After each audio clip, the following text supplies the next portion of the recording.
اعوذ باللہ من الشیطان الرجیم بسم اللہ الرحمن الرحیم الحمد للہ رب العالمین والصلاة والسلام علی محمد وعلی آلہ وسلم۔ انشاءاللہ آج ہم سورہ نحل کے 13ویں رکوع کا مطالعہ کریں گے۔ اس سے پچھلے رکوع کا خاتمہ اس بات پہ ہوا تھا، ایک وقت آئے گا جب ہر امت میں سے ایک گواہ اٹھا کھڑا کیا جائے گا اور نبی پاک صلی اللہ علیہ وآلہ وسلم اور سب پہ گواہ ہوں گے۔ اس وقت گواہی یہی ہوگی کہ لوگوں تک اللہ تعالیٰ کا پیغام من و عن پہنچا دیا گیا، جو کہ اس کتاب یعنی قرآن کریم میں نازل فرمایا گیا۔ یہ ایک ایسی کتاب ہے جو زندگی کے تمام امور کا احاطہ کرتی ہے اور ہر شے کو کھول کر بیان کرتی ہے، اور ان لوگوں کے لیے جو اس پہ ایمان لاتے ہیں اور اس پہ عمل کرتے ہیں ہدایت، رحمت اور بشارت کا سامان ہے۔ اور یہ مطالعہ قرآن کا آغاز اس دعا کے ساتھ کرتے ہیں کہ اللہ تعالیٰ اپنے حبیب نبی پاک صلی اللہ علیہ وسلم کے طفیل ہم سب کو قرآن کریم کا صحیح مفہوم عطا فرمائے۔ سورہ نحل رکوع نمبر 13، جو کہ آیات 90 سے 100 پر مشتمل ہے۔ بسم اللہ الرحمن الرحیم۔ ان اللہ یامر بالعدل والاحسان وایتاء ذی القربی، بے شک اللہ تعالیٰ امر فرماتا ہے عدل و احسان کا اور دیتے رہنا قرابت داروں کو، وینہی عن الفحشاء والمنکر والبغی، اور منع فرماتا ہے فحاشی اور منکرات اور بغاوت سے۔ یعظکم لعلکم تذکرون، وہ تمہیں واعظ فرماتا ہے تاکہ تم یاد دہانی حاصل کرو۔ اگلا لفظ ہے ینہا، کسی کام سے روک دینا، سیز۔ سورہ نحل کی یہ آیت قرآن کریم کی ایک نہایت جامع آیت ہے، اور یہ قرآن کریم میں بیان اور بنیادی نکات پہ اشارہ کرتی ہے جو ایک متوازی اور مثالی معاشرہ قائم کرنے کے لیے لازم ہے، تاکہ اس میں ہر ایک کے حقوق محفوظ ہوں، امن و امان کا دور دورہ ہو اور ہر کسی کے لیے ترقی کے مواقع موجود ہوں۔ اس آیت میں 3 چیزوں کو کرنے اور 3 سے منع فرمایا گیا ہے۔ جن چیزوں کو کرنے کا کہا گیا ہے ان میں سے سب سے پہلی چیز عدل ہے۔ عدل سے مراد کسی کو اس کا پورا حق ادا کر کے اس کمی کو پورا کر دینا ہے جو کسی وجہ سے واقع ہو گئی تھی، تاکہ اس کے دل میں کسی بھی طرح کی رنجش نہ رہ جائے۔ دوسری چیز احسان ہے۔ احسان سے مراد کسی کو اس کے حق سے زیادہ دینا، کسی کو دینے کے بعد نہ جتانا، اپنے حق سے کام پہ راضی ہو جانا۔ کہ احسان سے مراد یہ بھی ہے کہ بندہ ہر وقت اللہ تعالیٰ کی موجودگی کو محسوس کرے اور خود کو اپنے تمام اعمال کا جواب دہ سمجھے۔ تیسری چیز اپنے قریبی رشتہ داروں، عزیزوں، اہل خاندان اور دیگر لوگوں کے ساتھ حسن سلوک ہے۔ عدل و احسان کی ابتدا انہی سے کرنی ہے۔ اللہ تعالیٰ کی دی نعمتوں کو اپنی ذات تک محدود نہیں رکھنا، بلکہ انہیں مخلوق خدا کی بھلائی کے لیے استعمال کرنا ہے۔ جن 3 چیزوں سے منع کیا گیا ہے اس میں سب سے پہلی چیز فحاشی ہے۔ فحاشی سے مراد شرم و حیا کی حدود فراموشی، پست کرداری اور ناجائز چیزوں میں حد سے تجاوز کرنا ہے۔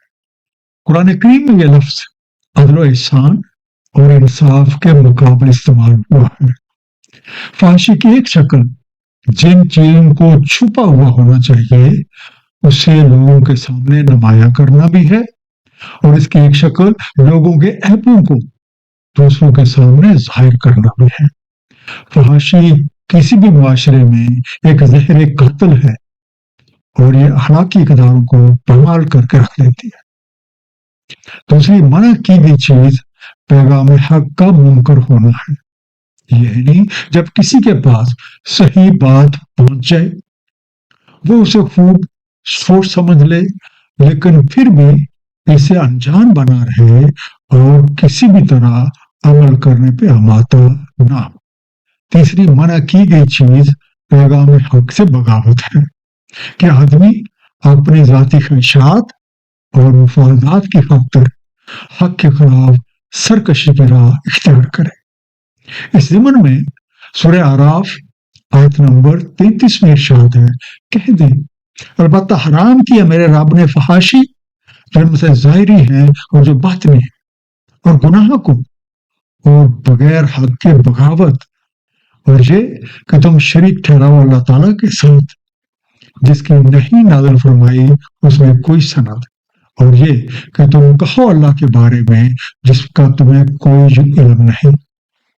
فحاشی اور منکرات سے بچنے کا نسخہ صلاۃ قائم کرنا ہے، یعنی نماز کے ذریعے اللہ تعالیٰ کے ساتھ اپنا تعلق اتنا مضبوط بنایا جائے کہ اس کی یاد ہر وقت ہمارے ذہن میں موجود رہے۔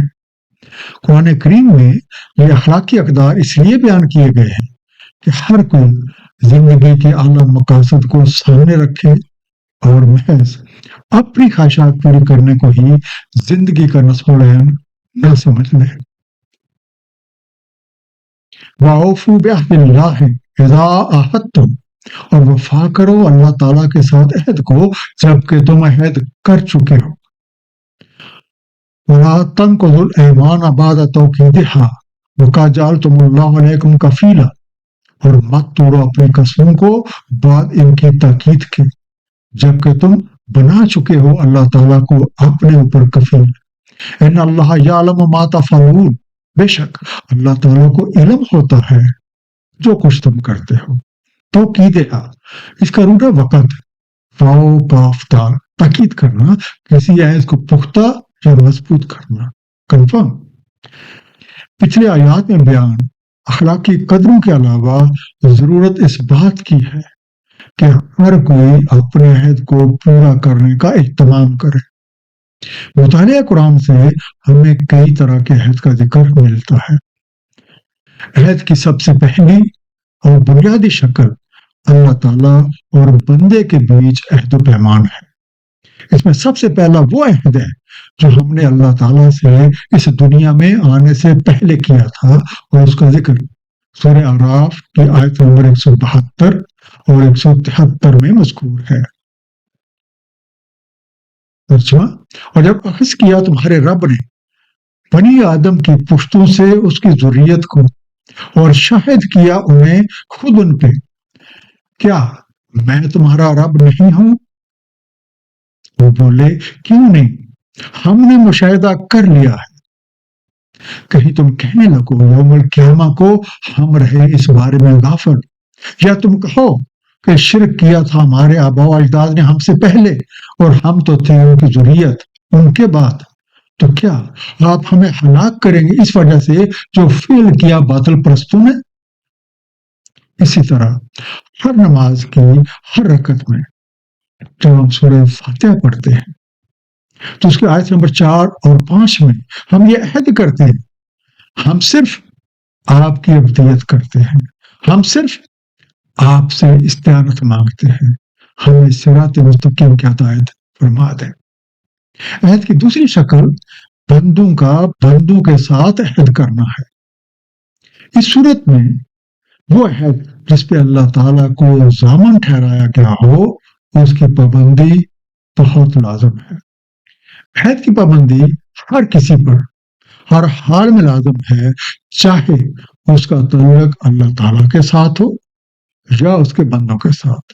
عہد کی خلاف ورزی وہ بنیادی خرابی ہے جو کسی بھی معاشرے میں بدامنی، بے چینی اور لڑائی جھگڑے کا باعث بنتی ہے۔ وَلَا تَكُونُوا كَالَّتِي نَقَضَتْ غَزْلَهَا مِن بَعْدِ قُوَّةٍ أَنكَاثًا، اور مت ہو جانا اس کی طرح جس نے سوت مضبوط کاٹنے کے بعد خود ہی توڑ ڈالا ریشہ ریشہ کر کے۔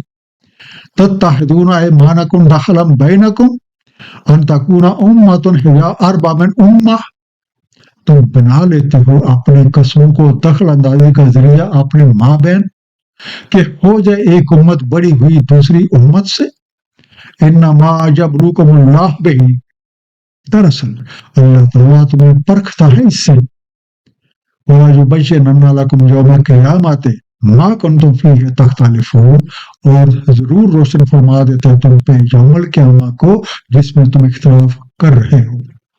غزلہ، غزل غین زے لام، اپنا کاتا ہوا سوت یا بنی ہوئی سپن. انکاسن، نکس سے بنا، نون کا سے، کسی بنی ہوئی چیز کو ریشہ ریشہ کر ڈالنا یا اسے ادھیڑ دینا.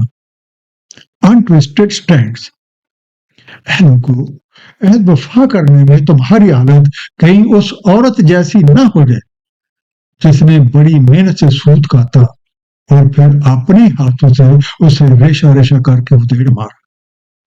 تم اپنے قول و قرار اور معاہدوں کا جو کہ معاشرے میں امن و سلامتی کی ضمانت ہیں الٹا باہمی وقر و فساد کا موجب نہ بنا لو، تاکہ ایک دوسرے کے ساتھ مال و دولت، جھوٹی عزت اور قوت میں بڑھ جانے کی خاطر تم عہد و پیمان کی پرواہ ہی نہ کرو. اللہ تعالیٰ انہی عہد و پیمان کے ذریعے سے تمہاری جانچ کرتا ہے اور تمہیں کمال مہربانی کے ساتھ یہ ساری باتیں کھول کھول کر بیان کر دیتا ہے تاکہ تم اس سے نصیحت حاصل کرو. یاد رکھو، جن امور میں آج تم اختلاف کر رہے ہو اللہ تعالیٰ ان کی حقیقت یوم القیامہ کو واضح فرما دیں گے. وَلَوْ شَاءَ اللَّهُ لَجَعَلَكُمْ أُمَّةً وَاحِدَةً، اور اگر اللہ تعالیٰ چاہتا تو کر دیتا تمہیں ایک امت واحدہ. وَلَٰكِن يُضِلُّ مَن يَشَاءُ وَيَهْدِي مَن يَشَاءُ، لیکن بھٹکنے دیتا ہے جو کوئی چاہتا ہے اور ہدایت فرماتا ہے جو کوئی چاہتا ہے. وَلَتُسْأَلُنَّ عَمَّا كُنتُمْ تَعْمَلُونَ، اور تم سے ضرور پوچھا جائے گا اس کے بارے جو اعمال تم کر رہے ہو. لَتُسْأَلُنَّ، تم سے ضرور سوال کیا جائے گا. Surely you would be questioned. اے قاری قرآن، اگر تمہارے دل میں یہ سوال اٹھتا ہے کہ اللہ تعالیٰ نے سب کو ایک ہی جیسا کیوں نہیں بنا دیا اور سب کو صحیح راستے پہ کیوں نہیں چلا دیا، تو جان لو اگر وہ چاہتا تو ایسا کر دیتا، لیکن اس نے اپنی حکمت ثابتہ سے ایسا نہیں کیا، بلکہ ہر ایک کے اندر خیر اور شر کا شعور رکھ دیا، ہر ایک پہ اچھائی اور برائی کی راہ واضح کر دی اور فیصلہ ہم پہ چھوڑ دیا کہ ہم چاہیں تو خیر کی راہ اختیار کریں اور چاہیں تو غلط راستے پہ نکل پڑے. سورہ شمس آیت نمبر 8، 9 اور 10 میں ارشاد ہے ترجمہ، سو الہام کر دیا اس کا فجور اور اس کا تقوی، تحقیق فلاح پا لیتا ہے جو اس کا تزکیہ کر لیتا ہے، اور تحقیق نامراد رہتا ہے جو اسے دبا دیتا ہے. اس راہ کے انتخاب میں ہم آزاد ہیں، اسی لیے ہم اپنے ہر عمل کے خود جواب دہ ہیں. سورہ بقرہ آیت نمبر 256 میں ارشاد ہے، نہیں ہے کوئی زور زبردستی دین میں، تحقیق راہ راست ممتاز ہے بے راہ روی سے. تو جو کوئی کفر کرتا ہے طاغوت کا اور ایمان رکھتا ہے اللہ تعالیٰ پر، تحقیق اس نے تھام لیا ایک مضبوط سہارا، نہیں ہے جو ٹوٹنے والا، اور اللہ تعالیٰ سمیع علیم ہے. وَلَا تَتَّخِذُوا أَيْمَانَكُمْ دَخْلًا بَيْنَكُمْ، اور مت بنائے رکھو اپنی قسموں کو دخل اندازی کا ذریعہ اپنے ماں بہن. فَتَزِلَّ قَدَمًا بَعْدَ ثُبُوتِهَا وَتَذُوقُوا السُّوءَ بِمَا صَدَدتُّمْ عَنْ سَبِيلِ اللَّهِ، سو پھسل جائے کوئی قدم ثبات کے بعد اور تم مزہ چکھو برا کیونکہ تم نے روکا اللہ تعالیٰ کی راہ سے. وَلَكُمْ عَذَابٌ عَظِيمٌ، اور تمہارے لیے ایک عذاب عظیم ہو.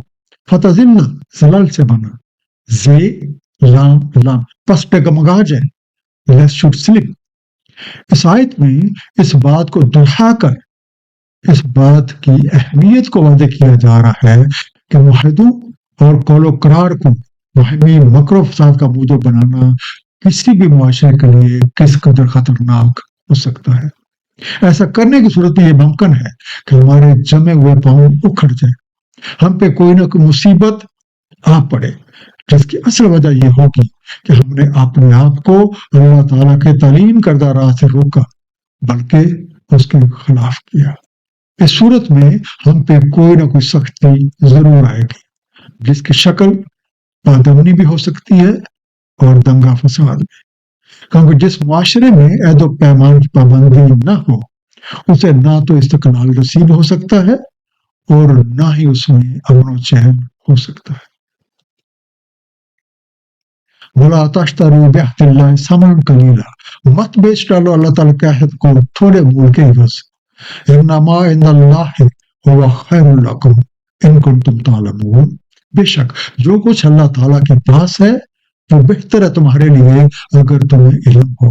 مَا عِندَكُمْ يَنْفَدُ وَمَا عِندَ اللَّهِ بَاقٍ، جو کچھ تمہارے پاس ہے ختم ہو جاتا ہے اور جو کچھ اللہ تعالیٰ کے پاس ہے باقی رہنے والا ہے۔ وَلَنَجْزِيَنَّ الَّذِينَ صَبَرُوا أَجْرَهُم بِأَحْسَنِ مَا كَانُوا يَعْمَلُونَ، اور ہم ضرور جزا دیتے ہیں جنہوں نے صبر کیا ان کا اجر بدولت احسان کے جو وہ کرتے رہے۔ ینفدو، نفد سے بنا، نون فی دال، کسی چیز کا خرچ ہو کے ختم ہو جانا، would be exhausted۔ عہد و پیمان میں سب سے پہلا درجہ اس عہد کا ہے جو ہم نے اللہ تعالیٰ سے کر رکھا ہے۔ سورہ توبہ آیت نمبر 111 میں اللہ تعالیٰ کے اس وعدے کا ذکر ہے جو اس نے مومنوں سے کر رکھا ہے۔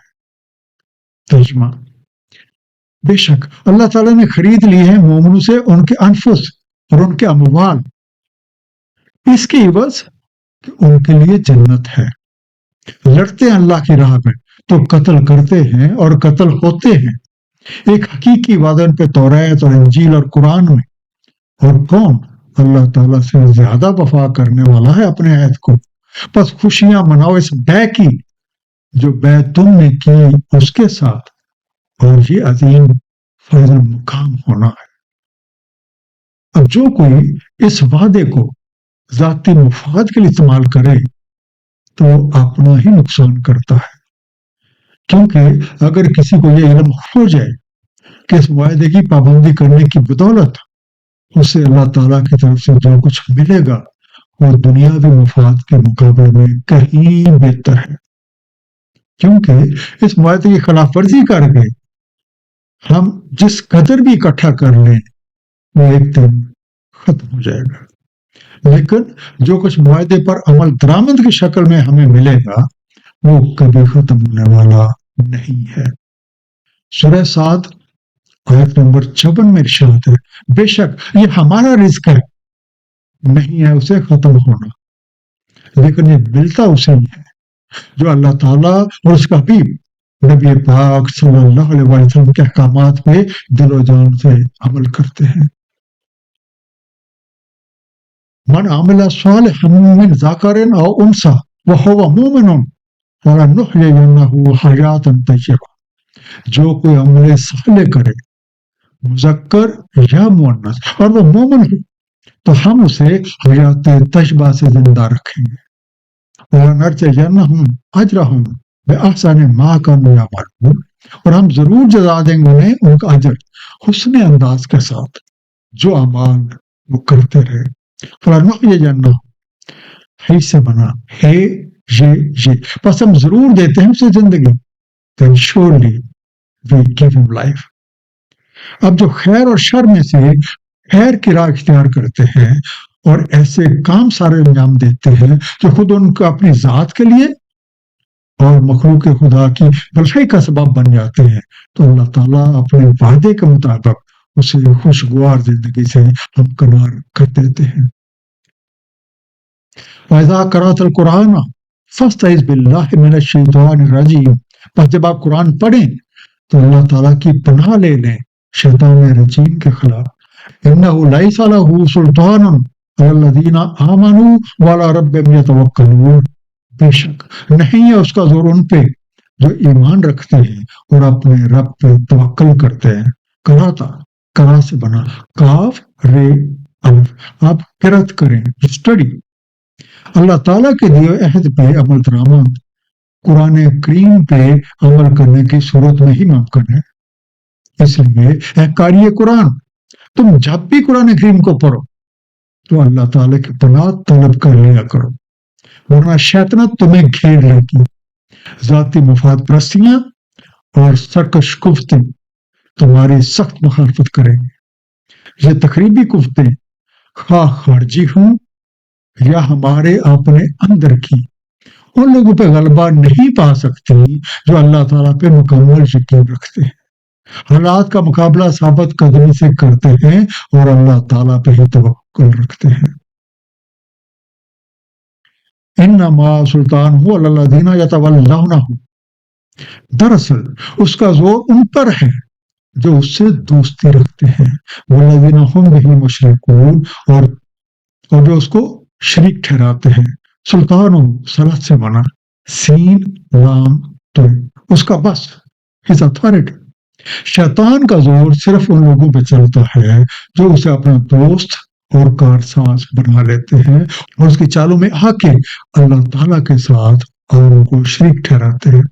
سورہ سعد آیت نمبر 83 اور 84 میں ارشاد ہے، ابلیس نے کہا آپ کی عزت کی قسم میں ضرور اغوا کروں گا ان سب کو، سوائے ان میں سے آپ کے مخلص بندوں کے. یعنی اللہ تعالیٰ کے لیے خالص ہو جانے والے ہی ابلیس کی شیطانی چالوں سے محفوظ ہیں. اس رکوع کا ایک مختصر سا خلاصہ، اللہ تعالیٰ نے ہمیں عدل و احسان اور قرابت داروں کے ساتھ صلہ رحمی اور حسن سلوک کا امر دیا ہے، اور فحاشی، منکرات اور احکام علیہ کی سرکشی سے منع فرمایا ہے. حفاظ عہد کی اہمیت پر روشنی ڈالی گئی ہے، اسے نبھانے کا امر دیا گیا ہے. اس میں وہ وعدے بھی شامل ہیں جو ہم نے اللہ تعالیٰ کے ساتھ کیے ہیں اور وہ بھی جو ہم لوگوں کے ساتھ کرتے ہیں، چاہے وہ انفرادی حیثیت میں ہو، اجتماعی، ملکی یا بین الاقوامی سطح پہ کیے گئے وعدے ہوں. ان وعدوں کی پاسداری بقائے باہمی کے لیے از حد ضروری ہے. عمل کی جزا ہر ایک کے لیے برابر ہے، اس میں مرد و زن یا بڑے اور چھوٹے کی کوئی تمیز نہیں. قرآن کریم کی قرأت سے پہلے ہمیں شیطان رجیم کے خلاف اللہ تعالیٰ کی پناہ لینے کی تاکید کی گئی ہے تاکہ ہم قرآن کریم کو سمجھنے اور اس پہ عمل کے دوران شیطانی کار فرمائیوں سے محفوظ رہ سکیں. اللہ تعالیٰ ہم سب کو قرآن کریم کو صحیح طور پہ سمجھنے، اس پر نبی پاک صلی اللہ علیہ وسلم کی سنت مبارکہ کے مطابق عمل کرنے کی توفیق عنایت فرمائے. صدق اللہ العلی العظیم. صلی اللہ تعالی علی حبیبہ محمد وعلی آلہ وسلم.